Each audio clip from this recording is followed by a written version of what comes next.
అందరికీ ఈరోజు మనము క్లస్టర్ బీన్స్ అనుకోండి, గోర్చుకుడుకాయ అనుకోండి, మోటిక్కాయలు అనుకోండి, ఆ కూర ఎంతో టేస్టీగా అన్నంలోకి అలానే చపాతీలలోకి టిఫిన్ బాక్స్లలోకి క్విక్ రెసిపీ అనమాట ఇది.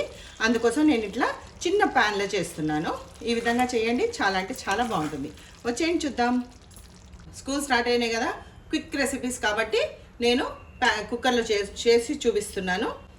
అట్లా కుక్కర్ పెట్టుకొని మనం చేసేది 1/2 kg కూర కాబట్టి కొంచెం నూనె 1.5 స్పూన్ నూనె వేసుకుందాము. నూనె వేడైంది, సో మనము ఆవాలు వేసుకుందాం. ఆవాలు కొంచెం క్రాకలు అవుతున్నాయి కదా, ఇప్పుడు దీంట్లోనే ఆనియన్స్ వేసేసుకుందాం. ఆనియన్స్, ఉల్లిపాయ సన్నగా క్రష్ చేసుకుంటే మంచిగా అయిపోతుందండి, గ్రేవీ మంచిగా కనిపిస్తుంది. అందుకోసం నేను క్రష్ చేసుకున్నాను. మనం కుక్కర్లో చేసిన టేస్ట్కి ఏమాత్రం తక్కువ ఉండదండి, పర్ఫెక్ట్గా ఉంటుంది టేస్ట్.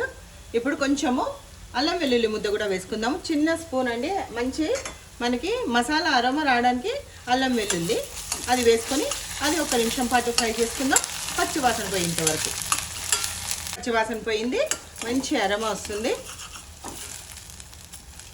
ఇప్పుడు దీంట్లోకి ఒక చిన్న స్పూను పసుపు వేసుకుందాం. ఒక మారు కలిపెట్టేసి అల్లం వెల్లుల్లి కూడా అలానే పసుపు కూడా మంచిగా ఫ్రై అయిపోయినాయండి, మంచి అరోమా ఇస్తున్నాయి. అవి మాడక ముందే మనము గోర్చుకుడుకాయ ఉడకపెట్టాల్సిన అవసరం లేదండి. గోర్చుకుడుకాయ ఒలుచుకొని నారలు తీసుకొని ఒలుచుకున్న గోర్చుకుడుకాయ మంచి ఉప్పు నీళ్ళలో కలుపుకొని పెట్టుకున్న ఈ గోర్చుకుడుకాయ దీంట్లో వేసేద్దాం. గోర్చుకుడుకాయ ఉడకబెట్టి చేసేది ఒకటి వెరైటీ అండి. ఉడకపెట్టకుండా మనము ఇది పచ్చివాసన పోయేంత వరకు ఫ్రై చేసుకొని దాంట్లో అప్పుడు మసాలాలు అన్నీ వేసుకొని కుక్కర్లో చేస్తున్నాము. 1 విజిల్ అయితే సరిపోతుంది కూరకి. కాకపోతే నీళ్లు వేడి నీళ్ళే పోసుకోవాలి. ఒక మారు మంచి కలిపెట్టేసుకుందాం. చాలామంది గోర్చుకుడుకాయ ఏంటంటే ఒకసారి ఉడకబెట్టేస్తారు, ఆ నీళ్ళని పారపోసేస్తారు. అవే నీళ్లు కూరలో పోసుకుంటే పర్వాలేదు, పారపోసేస్తే మాత్రం గోర్చుకుడుకాయ ఉడికినాక దాంట్లో ఉండే పోషక విలువలన్నీ నీళ్లతో పాటు పోతుంది, మనకి గడ్డి మిగులుతుంది. కాబట్టి మీరు ఇలా చేసుకుంటేనే పర్ఫెక్ట్. లేదు ఉడకబెట్టుకొని చేసుకుంటాం అనుకుంటే ఆ నీళ్లు పారేయకుండా అదే కర్రీలో యూస్ చేసుకోవాలి. గోర్చుకుడుకాయ కూరకి మనకు కావాల్సిన మసాలాలు పల్లీలు, అలానే కొంచెం జీలకర్ర, అలానే ఫస్ట్ ధనియాలు వేసుకుందాము. ధనియాలు ఇవి కొంచెం ఫ్రై అయిన తర్వాత కొబ్బరి వేసేసుకోవచ్చు. ఇది మంచిగా ఫ్రై చేసుకొని గ్రైండ్ చేసుకొని పెట్టుకోవాలి.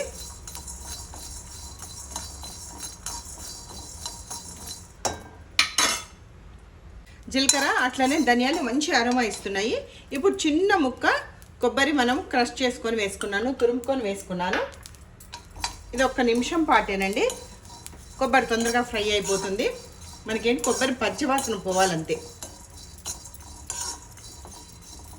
కొబ్బరి ఫ్రై అయిందంటే కూడా మంచి అరోమా ఇస్తుందండి. ఆ మంచి దాంతో ఇంకా అన్నం తినాలి అనిపిస్తుంది మనకి. చూసారా, కొబ్బరి నూనె వదిలేస్తుంది. ఇప్పుడు దీన్ని ఆఫ్ చేసుకొని చల్లగైనాక గ్రైండ్ చేసుకుందాం. ఇప్పుడు మనం ఫ్రై చేసుకున్న ధనియాలు, పల్లీలు, అట్లనే ఎండు కొబ్బరి ఈ 3 చల్లగా అయిపోయినాయి. దీన్ని పౌడర్ చేసి పెట్టుకుందాం.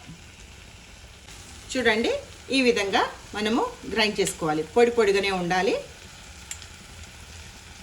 ఈ విధంగా గ్రైండ్ చేసుకోవాలి. ఒకవేళ మనము ఉల్లిపాయలలో అల్లం వెల్లుల్లి ముద్ద వేయకపోతే ఉత్త ఎల్లుల్లిపాయలే దీంట్లో ఒక 4 ఎల్లుల్లిపాయలు వేసి గ్రైండ్ చేసుకోవాలి. నేను అల్లం వెల్లుల్లి ముద్ద వేసాను కాబట్టి దీంట్లో వెల్లుల్లిపాయలు వేయటం లేదు. ఇది మంచిగా దీంట్లో మనము గోర్చుకుడుకాయలో ఒకలాంటి ఒగర్నెస్ ఉంటుందండి, ఒగరుగా ఉంటుంది. అది ఒక్కసారి ఇట్లా ఫ్రై చేసుకున్నారంటే పోతుంది. ఇదే మీకు టైం టేకింగ్ పని. ఇప్పుడు దీంట్లో ఒకదాని తర్వాత మసాలాలన్నీ వేసేసుకుందాం. ఫస్ట్ నేను పెరుగు వేస్తున్నానండి. కొంచెం పుల్లగా పెరుగే వేసుకోవాలి. ఆ పెరుగు వేసేస్తున్నా. ఒక మారు కలిపెట్టేసుకుందాం. పెరుగు వేస్తే టమాటాలు వేయకూడదండి. ఇన్ కేస్ మీ దగ్గర పెరుగు వద్దు, అవైలబుల్ లేదు అనుకుంటే మాత్రం 2 టమాటాలు సన్నగా తరిగి ఈ స్టేజ్లో వేసుకోవాలి.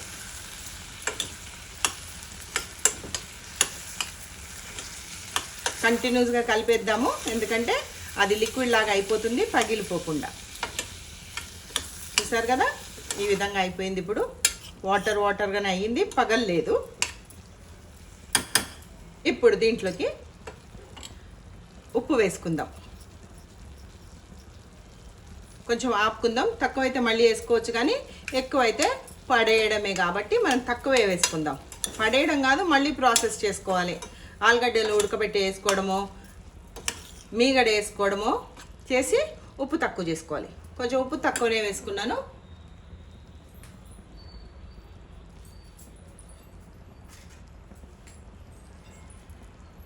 అలానే కారం కూడా మీడియంగా వేసుకుందాము. ఎక్కువ వేసుకోవద్దు, తక్కువ వేసుకోవద్దు, మీడియంగా. అంటే మనం ఒక స్పూన్ తోటి, ఇది చిన్న కప్పు కాబట్టి దీనికి 30 వేసాను. పెద్ద స్పూన్ ఎక్స్క్యూజ్ మీ, పెద్ద స్పూన్ తోటి ఒక కారం అవుతుంది. ఇది కూడా ఒక మారు కలిపెట్టేసి మనం గ్రైండ్ చేసుకున్నాం మసాలా, అది వేసుకుందాం. ఒక మారు ఫ్రై చేసుకుందాం. ఇది కలిపేసుకుందాం మంచిగా. పక్కన వేడి నీళ్ళు పెట్టుకొని ఉండండి. దాన్నండి అన్నీ మంచిగా మిక్స్ అయిపోయినాయి. ఇప్పుడు దీంట్లో గ్రైండ్ చేసుకున్న మసాలా వేసుకుందాం. మిక్సీలో గ్రైండ్ చేసుకున్నాను పొడి పొడిగా, మరీ మెత్తగా కాకుండా కొంచెం పొడి ఉండాలి. ఈ మసాలా మొత్తం పడుతుంది. మనం తీసుకున్నది క్వాంటిటీ ప్రకారమే తీసుకున్నాం కాబట్టి, కాకపోతే 3 కలిసి ఉన్నాయి కాబట్టి మనకి ఎక్కువ అనిపిస్తుంది.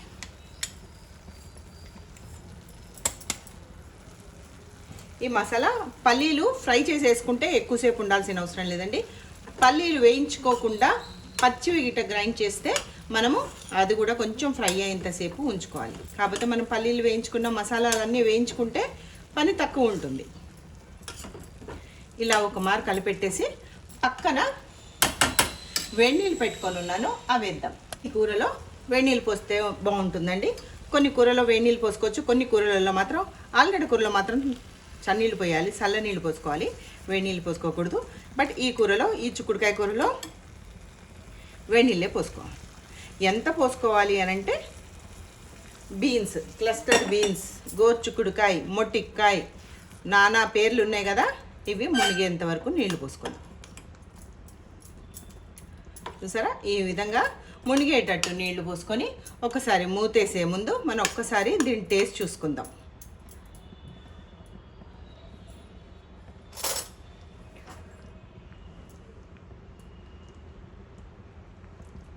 ఒకసారి టేస్ట్ చూసుకొని ఏమైనా తక్కువైతే ఇప్పుడే వేసుకుంటే పర్ఫెక్ట్గా కూర పర్ఫెక్ట్గా ఉంటుంది. అన్నీ సరిపోయినాయండి, ఏది పట్టదు. పడితే కొంచెం ఉప్పు వేసుకోవాలనుకుంటే ఉప్పు వేసుకోవచ్చు. ఈ విధంగా సరిపోయింది. ఇప్పుడు దీనికి మూత వేసేసుకుందాం. దీనికి మాత్రం చెప్తున్నానండి, మీడియం ఫ్లేమ్లో ఒక్క విజిల్ వస్తే సరిపోతుంది. మరి 2-3 తెప్పించారంటే అది గోర్చుకుడు పిసపిస అయిపోతుంది, అంతగా టేస్ట్ ఉండదండి. మనం గోర్చుకుడుకాయ తింటున్నామన్న ఫీలింగ్ మనకి ఉండాలి. ఇది పెట్టి మీడియం ఫ్లేమ్లో ఒక్క విజిల్ రానిద్దాం. ఈ విధంగా విజిల్ రావాలి. కట్టేద్దాం ఇప్పుడు స్టవ్. ఆవిరంతా పోయిన తర్వాత మూత తీసుకుందాం. ఇప్పుడు మూత తీద్దాం. చూసారు కదా, మనకి కర్రీ ఈ విధంగా ఉంటుంది. ఇప్పుడు మళ్ళీ ఒక్క మారు మనము మూత పెట్టి స్టవ్ ఆన్ చేసుకొని కొంచెం సేపు బాయిల్ చేద్దాం. మారు స్టవ్ వెలిగించుకొని దీంట్లో ఒక స్పెషల్ ఇంగ్రీడియంట్ అండి. మనము ఈ గోకరకాయలు ఒక విధంగా మనకి అనిపిస్తాయి కదా, అంటే దాన్ని ఏమంటారు, కడువా కొంచెం వగరుగా అట్లా ఉంటుంది కాబట్టి మనం దీంట్లో కొంచెము బెల్లం వేసుకుందాం. బెల్లం తీపి కోసం కాదండి, చూసారు కదా, ఈ కొంచెం బెల్లం వేసుకుంటే కర్రీ మాత్రం అద్దిరిపోతుందండి. ఇష్టం ఉండేటోళ్ళు పైన కొత్తిమీర వేసుకోండి, లేకపోతే కొత్తిమీర వేయాల్సిన అవసరం లేదు. చూసారు కదా, ఒక 2 నిమిషాలలో మంచిగా థిక్ గ్రేవీ అయిపోయింది. అట్లనే నూనె పైన విడుస్తుంది కాబట్టి కూర అయిపోయినట్టే. ఇంకా మనం డిష్ అవుట్ చేసేసుకుందాం. ఈ విధంగా ఒకసారి చేయండి, మీకే తెలుస్తుంది దీని టేస్ట్ ఏంటో. టమాటాలు ఉంటే టమాటాలు వేయండి, టమాటాలు లేదనుకుంటేనే పెరుగు వేయండి, 2 సూపర్ టేస్ట్ ఉంటుంది. ఎంతో ఎంతో ఎంతో టేస్టీగా ఉండే కూర మనము ఈరోజు ప్రిపేర్ చేసాము. దాన్ని డిష్ అవుట్ చేసేసుకుందాము.